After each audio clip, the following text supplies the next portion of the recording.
Bonjour et bienvenue. Aujourd'hui, on a rendez-vous dans un lieu un peu spécial, la librairie jeunesse Coïncidence, où mes camarades vont présenter leur livre Habiter Troncé. Venez, on va les rejoindre.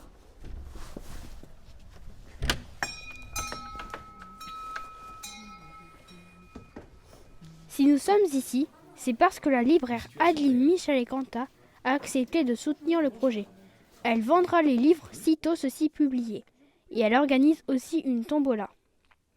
Ce qui a séduit Adeline, c'est la démarche des élèves qui, à travers une trentaine de portraits et autant de photographies d'habitants du pays de Troncé, cherchent à documenter la vie de ce territoire. Alors tout d'abord parce qu'à la base je suis écrivain et que pour moi les mots c'est important et qu'au sein de la librairie il y a aussi un endroit où je vends des livres d'auteurs locaux. Donc en fait vous faites partie aussi donc pour moi des locaux, donc voilà, ça m'intéressait pour ça, et aussi parce que vous êtes des jeunes et que j'avais envie de mettre en avant aussi ce que vous faites. Voilà.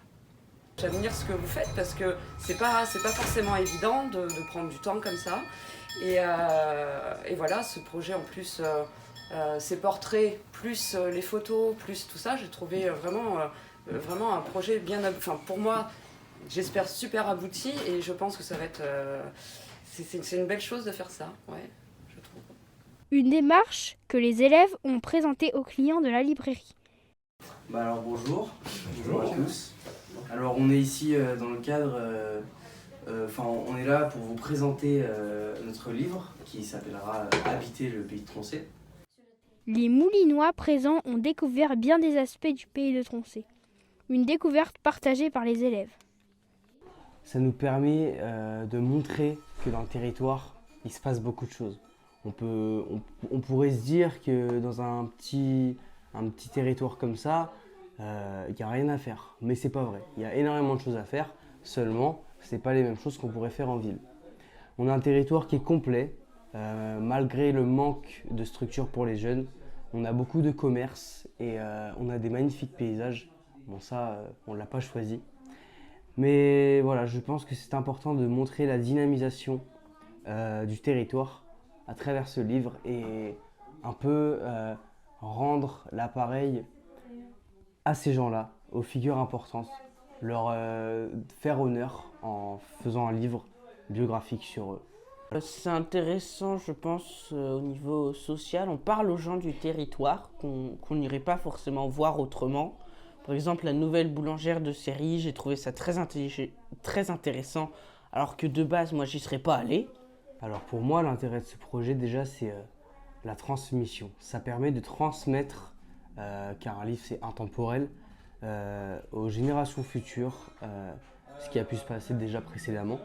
De plus, faire un livre, ça peut être sympathique pour laisser une trace un peu de ce passage dans le collège. Tu vois que nous serons au lycée, en fac, en prépa, dans le monde du travail. Et je pense que c'est un travail aussi pour nous intéressant, pour apprendre l'écriture d'un portrait, qui est quelque chose d'assez spécial. C'est pas la même chose qu'une rédaction qu'on fera en français. Et aussi la photo, parce que la photo, c'est pas forcément on prend le personnage assis sur une chaise, flash. C'est aussi la composition, tout ce qui est couleur. Faut que l'environnement corresponde à la personne. Donc je pense que c'est un projet très intéressant, mais il faut se donner les moyens, quoi. Ce projet, porté par Monsieur Meunier, est un prolongement des activités de la classe média du collège.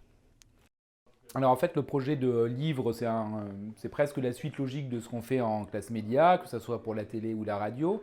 Et il y a quelques années, les élèves avaient travaillé sur la thématique Être jeune à Séry, des années 40-60, et avec une comparaison avec la jeunesse actuelle du territoire. Et ça nous semblait être la suite logique, après d'avoir analysé ce que faisaient les jeunes sur le territoire, de discuter de ce que faisaient les gens qui habitent l'ensemble du territoire. Et ça nous permettait, d'après avoir fait de la télé, de la radio, de la photographie, ça nous permettait de toucher à un secteur qu'on n'avait pas encore esquissé, à savoir l'édition d'un livre. Et donc ça nous permet, dans un seul objet, de produire à la fois les entretiens radiophoniques, d'aller questionner les gens, leur action sur le territoire, de questionner le territoire et de produire un livre qui mettra en exergue les photographies que les élèves auront pu prendre. Ce livre constitue modestement une contribution à la compréhension du territoire.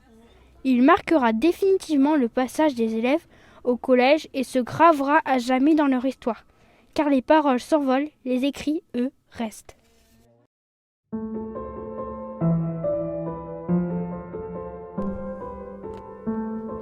Vive les 48 heures du reportage sur smartphone.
Dans notre pays, la situation médicale devient de plus en plus préoccupante.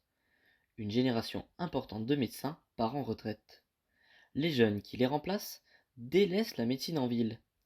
Les zones rurales comme les quartiers populaires n'attirent pas les jeunes généralistes, laissant de nombreux patients sans médecin traitant. CERI n'échappe pas à la règle. Les campagnes se vident de leurs médecins, les soins, même les plus basiques, nécessitent un déplacement à l'hôpital, engorgeant ainsi les urgences. Le manque de médecins se fait ressentir, même pour la jeunesse, qui a du mal à trouver des médecins qui acceptent de nouveaux patients. Bah voilà, moi j'ai eu un problème aux dents, donc j'ai dû appeler mon dentiste. Et j'ai eu un problème, mon dentiste il est parti en retraite. Donc j'ai dû appeler plusieurs dentistes et j'en ai appelé dans plusieurs départements différents. Et il n'y en a aucun qui a voulu me prendre en tant que nouveau patient. Donc j'ai dû retourner aux urgences du coup, pour mon problème de dents. Face à cette situation, de nombreuses alternatives se développent, à l'instar de l'installation prochaine d'une cabine de téléconsultation dans la pharmacie de CERI. La machine comporte un lecteur de carte vitale, un écran et des ustensiles permettant d'identifier les symptômes d'une maladie.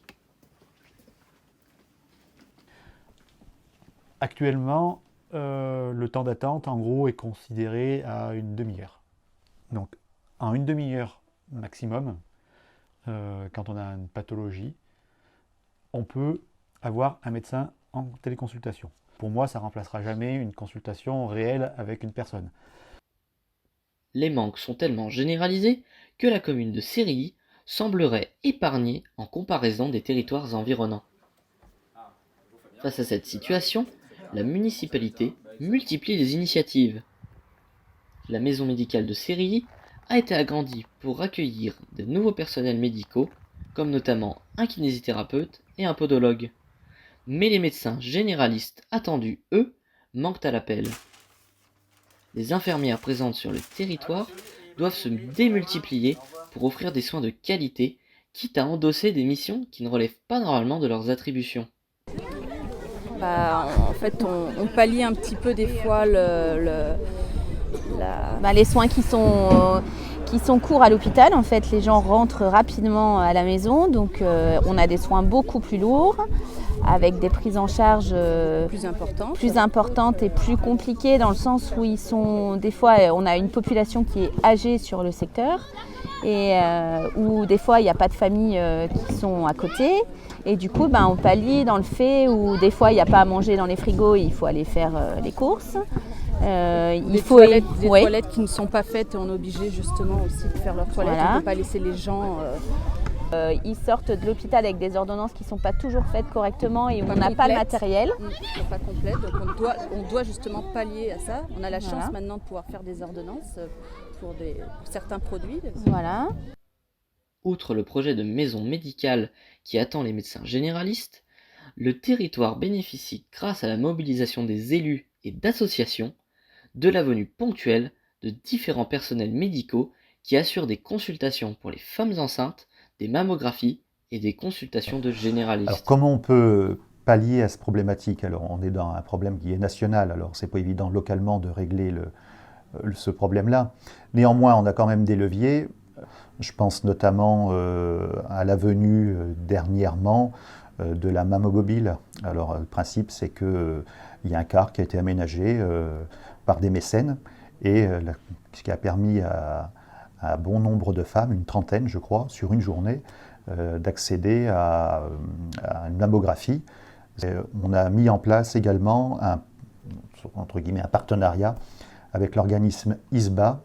Et ISBA, ils viennent faire de la prévention médicale. Alors on leur prête un local là à la mairie et à peu près une fois tous les 2 mois, ils interviennent pour de la prévention. Alors les gens prennent rendez-vous, alors ils ont accès à un médecin, mais qui ne sera pas leur médecin traitant, mais en fin du mois il est là pour conseiller, pour si on a encore nécessité d'avoir un deuxième avis. Ça a son utilité parce que les rendez-vous sont rapidement comblés. Bon, monsieur, bonne journée, au revoir. Bon week-end. Au cœur de la diagonale du vide, Sérilly n'est pas exempte des conséquences de la désertification médicale qui restreint l'accès aux soins de l'ensemble de la population. Les acteurs locaux doivent se démultiplier afin d'offrir aux habitants ce qui devrait leur être garanti.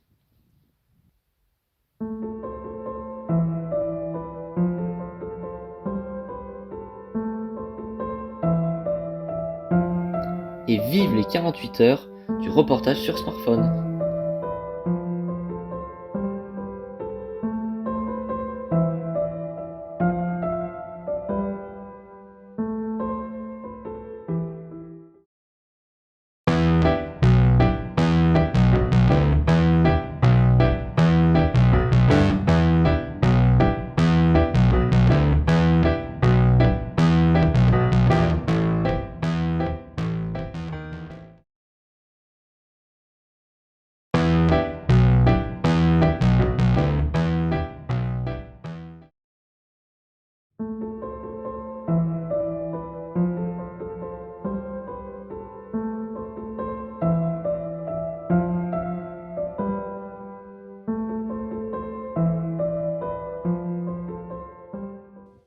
À l'approche du printemps, les écoliers et collégiens de Sérilly ont rendez-vous au quartier de La Chapelle. Cette entrée de village est désormais le lieu d'implantation du verger municipal. Les 28 arbres fruitiers plantés l'hiver dernier ont besoin d'être entretenus. Taïto taïtar, rien ne vaut la taille des arbustes au mois de mars, nous dit le dicton. Il est donc temps pour les enfants de procéder à une taille de nettoyage et de rajeunissement des arbres qui fleuriront cet été. Alors les arbres fruitiers se taillent l'hiver, en période où les arbres ne sont pas en végétation. Au moment où ils ont perdu leurs feuilles, au mois de décembre, tu peux commencer de tailler jusqu'à fin mars, avant que les bourgeons ne démarrent. Et laisser comme ça, on coupe seulement les extrémités excessives.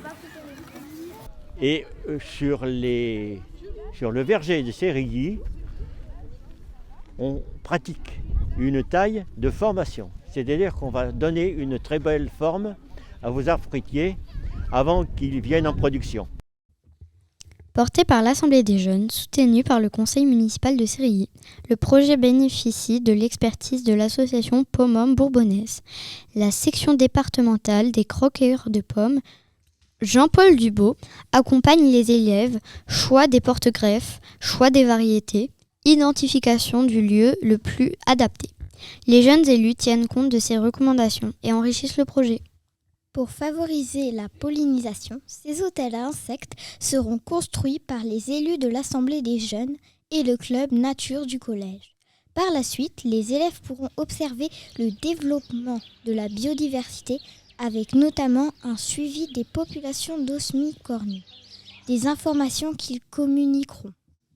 Alors moi, c'est de mettre des QR codes sur les arbres du verger pour qu'on apprenne plus de choses sur les arbres du verger. Avec l'aménagement d'une mare à l'abandon en observatoire du vivant, la plantation de plus de 200 mètres linéaires de haies, la plantation de ce verger, la volonté de proposer des outils de sensibilisation à la biodiversité prend racine. Alors la participation des élèves, en fait, c'est le corollaire du projet. Le projet, pour nous, ce n'était pas uniquement de planter des arbres dans série et puis de laisser les arbres pousser. L'intérêt du projet, c'est aussi d'avoir des élèves qui ont été à l'initiative de la plantation de ce verger, mais qui ne resteront pas éternellement collégiens à série. Et donc nous, on a un objectif absolu de transmission des connaissances autour de ce verger. Et donc les temps de rencontre, les temps d'échange, les temps de documentation du projet sont particulièrement importants parce que c'est des moments où on va pouvoir transmettre ce qu'une génération a appris aux générations qui vont suivre. Et ça nous intéresse particulièrement. Et de la même manière, l'ensemble des projets qui vont être connexes au verger, c'est-à-dire comprendre l'ensemble d'un écosystème, de la présence des abeilles à la pollinisation, tout ça, ça fait un tout qui nous intéresse fortement. Loin de se limiter à un projet d'ornement, ce verger municipal est un authentique outil pédagogique à destination des plus jeunes. Mais la municipalité y voit aussi un lien de rencontre potentiel. Alors je pense que ce verger, il est déjà un lieu de rencontre pour les élèves d'abord. La preuve, aujourd'hui, nous y sommes et vous avez une animation autour de la taille. Il y a eu la plantation. On est au bord de temps de série. C'est un lieu où les gens aiment se promener. Donc c'est aussi un lieu où on va prendre plaisir à se retrouver. On va y installer, là, ils n'y seront encore pas, mais on va installer des bancs d'ici quelques temps. Ce sera un lieu d'échange, de repos, de calme. Favoriser la biodiversité et le lien social. Telles étaient les propositions de l'Assemblée des jeunes. Telles sont les fonctions de ces vergers.